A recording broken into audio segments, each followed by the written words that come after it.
소파문고입니다. 여기 심야 책방에 오신 여러분 환영합니다. 오늘은 미래에는 어떻게 일하게 될까라는 주제로 오늘 2시간 동안 토론과 또 강연이 있습니다. 그리고 이제 오늘 사회를 맡아주신 박정인 교수님 소개하겠습니다. 네, 안녕하십니까. 오늘 심야 책방 지난주에 이어서 두 번째 시간입니다. 우리 인류는 기술의 영향으로 상당한 진보를 겪어왔는데요. 지금 디지털 기술은 산업사회의 어떤 특징을 가장 잘 보여주는 인쇄술이라든지 증기기관에 이어서 디지털 기술은 범용기술로 이제 인정받고 있습니다. 인간의 육체적 능력을 대신해서 증기기관이라는 동력이 생겼듯이 이제 정신적인 능력을 대체하는 인공지능이 등장하는 문망사적인 어떤 상황 가운데 있다고 볼 수 있는데요. 인간이 만든 새로운 인간보다 우월한 존재들 앞에서 우리가 앞으로 어떤 태도를 취해야 될지 미래에 대해서 같이 이야기하는 시간으로 지난 시간에는 기본소득에 대해서 얘기를 했고 오늘은 디지털 시대에 이제 다가올 일자리에 대해서 얘기를 좀 해보려고 합니다. 그래서 오늘은 디지털 전문가라고 할 수 있는 명실상부한 우리 실제 털도 많으실 것 같으신 우리 이명호 태제연구재단 위원님을 모셨습니다. 우리 이 위원님은 디지털 연구에 몸바치신 분이라고 해도 과언이 아닌데요. 지난 5년간 연구하신 내용을 책 한 권에 아주 압축해서 담았습니다. 그래서 일단 이 위원님은 이제 디지털 시대에 디지털 변화된 세상에 대해서 데이터 경제라든지 플랫폼 경제라든지 노동의 디지털화되는 부분이라든지 원격 의료 전반적으로 달라질 미래 세상 전반적인 책을 이렇게 디지털 쇼크 한국의 미래라는 책으로 담았는데요. 꼭 한번 읽어보시면 좋을 책 같습니다. 제 각설은 여기서 하고요. 우리 이명호 저자님께서는 연세대학교 공과대학을 졸업하신 뒤에 카이스트에서 기술경영학 석사 박사를 하셨고요. 여시제에서 오랫동안 근무하시다가 현재는 태제연구재단 자문위원으로 계시고 미래학회 부회장으로 계시면서 미래에 대해서 연구를 하고 계십니다. 굉장히 이색적인 이력은요. 이제 국회의원 노무현 대통령 비서관이셨고 또 이제 삼성 SDS 미주지사에 있을 때 컨설턴트로 이제 근무도 하셨고요. 또 농림수산정보센터 사장님으로도 계셨고 또 창조경제연구회 이민아 이사장님으로 유명한 곳인데요. 상임이사 등의 길을 걸어오셨습니다. 이 책 이전에 노동 4.0이라고 하는 상당히 미래 노동에 대해서 굉장히 지평 있는 책을 쓰셨고요. 뉴노멀 또 코로나 초회복의 시작 또 이에 이어서 디지털 쇼크 한국의 미래라고 하는 책은 가장 우리 저자님 책 중에서 압축적이고 디지털의 미래에 대해서 전 분야에 걸쳐서 완벽하게 쓰신 책이라고 볼 수가 있습니다. 우리 이명호 위원님한테 이제 마이크를 넘기려고 하는데요. 이 책은 어떻게 구성이 되어 있고 또 여기서 시작 자체를 문명의 변곡점 이런 표현을 쓰셨는데 어떻게 쓰신 표현이신지. 네, 제가 디지털 연구를 하게 된 건 한 5년 정도가 되는 것 같고요. 실질적인 계기가 됐던 거는 이제 사실 이제 이 책을 쓰게 되겠다고 마음도 먹고 하게 된 거는 많이 들으셨지만 이제 4차 산업혁명이라는 이야기가 이제 한국 사회에서 큰 새로운 화두로 등장을 하면서 저는 이제 디지털이라는 기술을 연구했던 사람으로서 4차 산업혁명이라는 이 현상을 어떻게 이해를 하고 또 제가 볼 때 이거를 좀 진짜 우리가 좀 제대로 이런 용어서부터 제대로 대응하고 있는 것인가 이런 사실을 좀 의문이 있어가지고 저는 이제 가급적이면 4차 산업혁명이라는 용어는 좀 안 쓰고 저는 이제 디지털 시대, 디지털 혁명 이런 용어를 쓰고 있는데 왜냐하면 사실은 이제 1차, 2차, 3차까지는 산업혁명의 라는 특성들, 산업혁명이라는 것은 아시겠지만 이제 뭐 증기기관에서부터 시작했던 부분인데 지금은 기술 증기기관이 사회에서 많이 이용되고 있죠. 우리가 많이.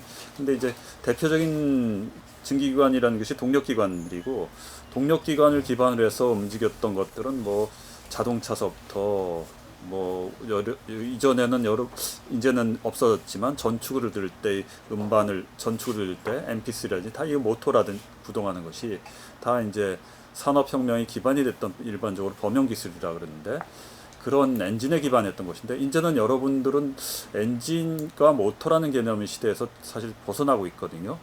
그것이 뭐냐면 이제는 MP3라는 것이 나오면서 이제는 더 이상 동력에서 움직이는 기술을서 벗어나고 반도체라든지 디지털이라든지 이런 식으로 됐으면, 그러면 그거에 따라서 시대가 또 어떻게 바뀔 것인가를 좀 바라봐야 되는데, 그렇게 바라보기 위해서는 산업혁명이라는 용어를 쓰면서 사회 변화를 바라보는 것보다는 진짜 산업혁명 시대의 사회하고 우리가 이렇게 디지털을 쓰고 있는 시대, 이 시대의 사회가 진짜 어떤 근본적인 변화가 있는 것인지 그거를 찾아보기 위해서는 좀 용어서부터 이제 다르게 써야 되겠다. 그래서 디지털을 연구를 하게 됐고요.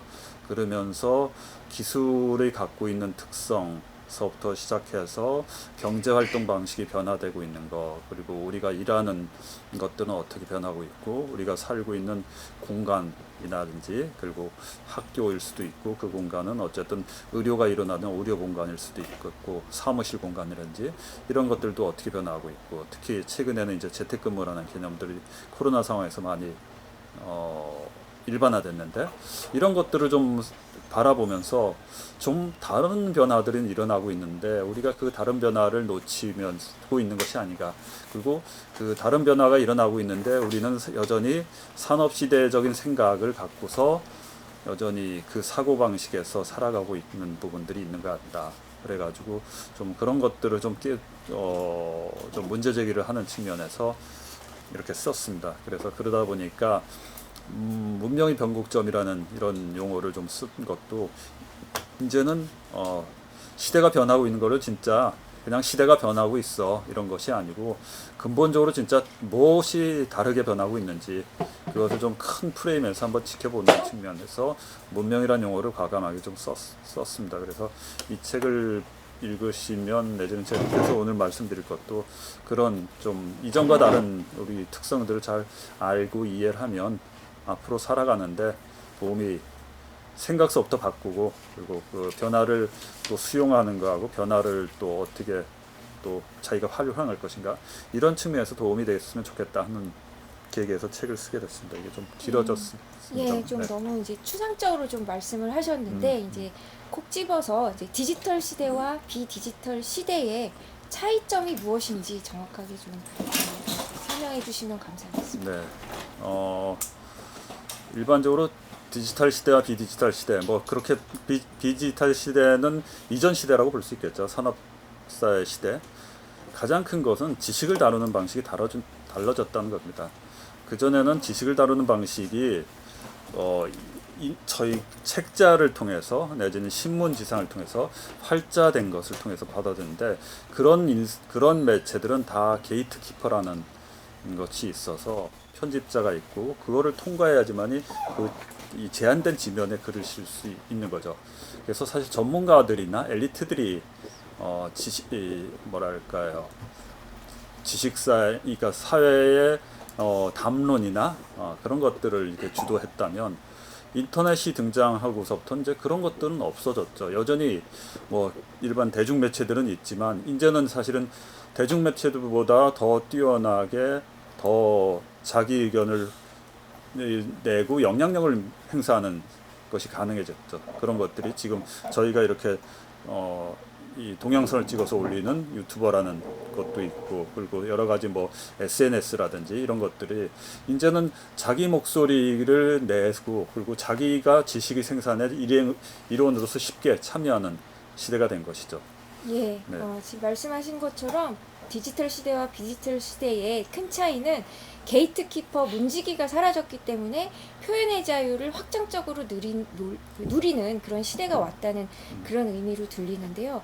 우리 이제 저자님께서 여기 이제 새로운 지식 권력이 등장하게 된 그 상황하고도 그대로 맞닿아 있는 것 같습니다. 그래서 여기서 사실은 이제 제가 대학에 몸담고 있는 사람으로서 대학의 붕괴에 대해서 굉장히 섬뜩한 말씀들을 많이 하셨는데, 누구나 지식인이 되는 세상에서 정말 대학은 필요가 없는 것인지, 또 진짜 그 중에서 지식을 찾아내는 노하우는 또 뭔지, 이런 것들을 조금 설명해 주시면 좋겠습니다.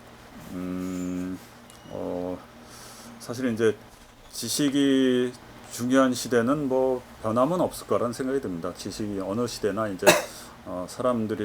사람의 특성이라는 것이 어쨌든 두뇌 활동을 하는 것이 가장 큰 사람의 특성이라 볼 수 있기 때문에, 근데 이제 그 두뇌 활동의 결과로서 나오는 지식과 지혜 이런 것들은 이제는 소수가 아니고 많은 사람이 참여할 수 있는 사회가 됐고, 그리고 그 많은 사람이 참여할 수 있다는 것은 정해진 성공의 길이라든지 방식 이런 것들이 이제는 하나가 아니고 또 여러 개 열린다는 의미로서 바라봐야 되고요.